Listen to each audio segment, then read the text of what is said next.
الشيطان الرجيم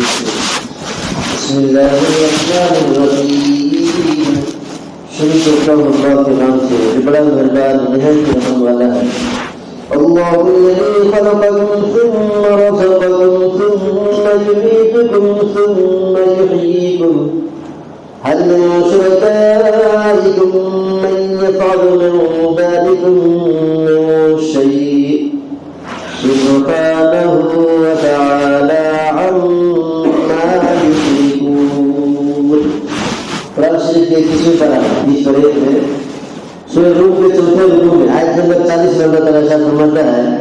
اللہ وہ ہے جس نے تم کو پیدا کیا پھر تم کو روزی دی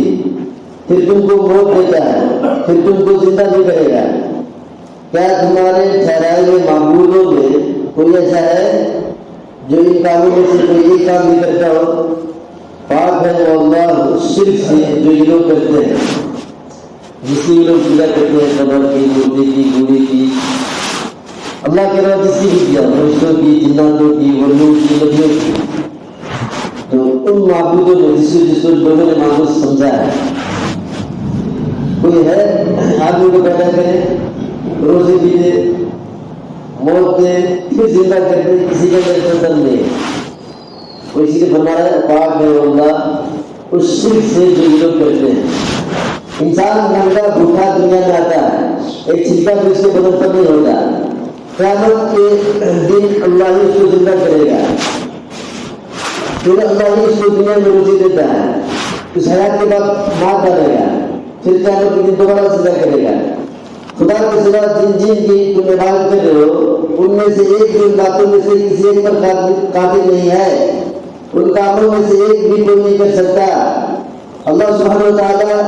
تنہا ہی خالق رازق موت و زندگی کا مالک ہے وہی قیامت کے دن تمام مخلوق کو زندہ کرے گا اس کی مقدس منزہ معظم اور عزت و جلال والی ذات اس سے پاک ہے کہ کوئی اس کا شریک ہو یا اس جیسا ہو یا اس کے برابر ہو یا اس کی اولاد ہو یا ماں باپ ہو وہ احد ہے تنہا تنہا اکیلا ہے وہ صمد ہے کبھی بھی کسی کا محتاج نہیں ہے نہیں کا نہیں ہوگا کبھی بھی کسی کا محتاج نہیں ہونے گا فرد ہے اکیلا ہے ماں باپ سے بھی پاک ہے اولاد سے بھی پاک ہے اس کے برابر کا کوئی نہیں ہے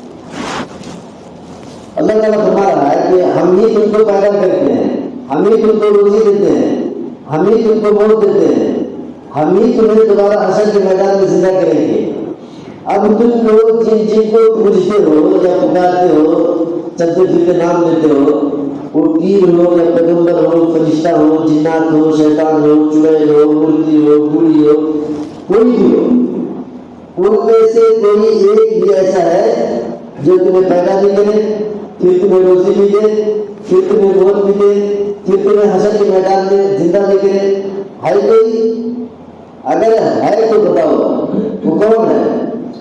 اور اگر نہیں ہے تو پھر تم جن جن کو نظر و نیاز چڑھاتے ہو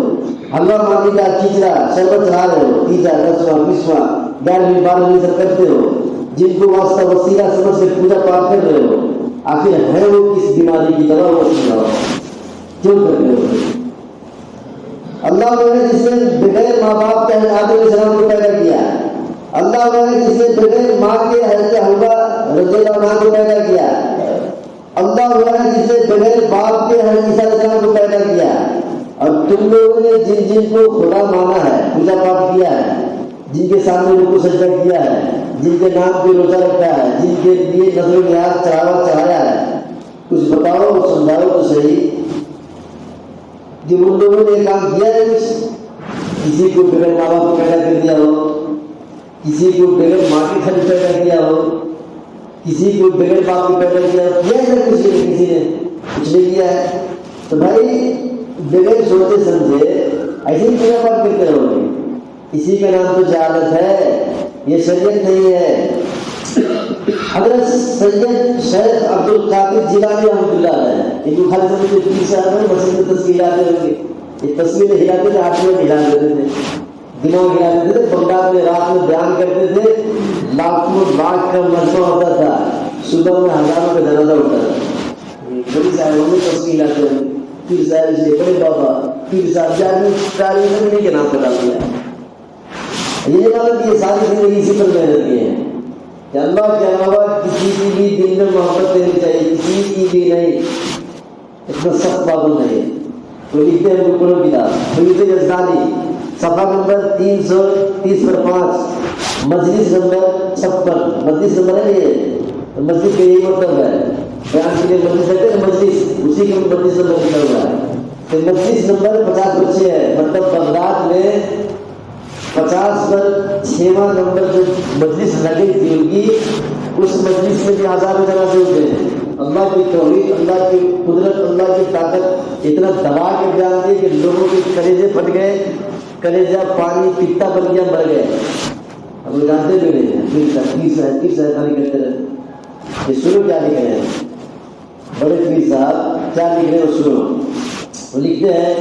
اے اپنے آقا کی خدمت سے بھاگے ہوئے غلام، اور اے برگزیدہ انبیاء اور مرسلین اور نیک بندوں کی رائے سے ہٹ کر اپنی رائے کو کافی سمجھنے والوں، اور اے حق تعالیٰ کو چھوڑ کر مخلوق پر بھروسہ رکھنے والوں، کیا تم نے سنا نہیں کہ جناب رسول اللہ صلی اللہ علیہ وسلم نے فرمایا ہے کہ ملعون ہے جس کا بھروسہ اپنی جیسی مخلوق پر ہو، جس کا بھروسہ اپنی جیسی مخلوق پر ہو۔ اب کسی کے اوپر بھروسہ رکھنے کی وہاں جائیں کہ ہمارا کام کرے گا، یہی پیر بابا ہمارا کام بنائیں گے۔ تو پیر بابا مخلوق ہے نہیں، اگر وہ اللہ کی مخلوق ہے نہیں، پھر اسی پر بھروسہ کرا، تو بھی اللہ کی مخلوق ہے، وہ بھی اللہ کی مخلوق ہے۔ مخلوق پر بھروسہ کرے گا، خالق پر بھروسہ کرو، مخلوق پر نہیں، جو بتا رہے ہیں۔ تو لعنت اس پر برستے رہتی ہے اللہ کی جو اپنی جیسی مخلوق پر نہیں بھروسہ کرتا ہے۔ اس لیے بھروسہ خالق پر ہونی چاہیے، مخلوق پر نہیں۔ اب اللہ کے علاوہ سب مخلوق ہے، ہاں ہمارا کام، ہمارا فکر ہو ایک چیز، ہمارا سب کچھ یہی بنائیں گے، بجلی بنانے والے بابا یہی ہے، یہ ڈینجر ہے۔ اس لیے اللہ سے تعلق رکھے، ساری چیزوں کا مالک اور خالق اللہ ہی ہے،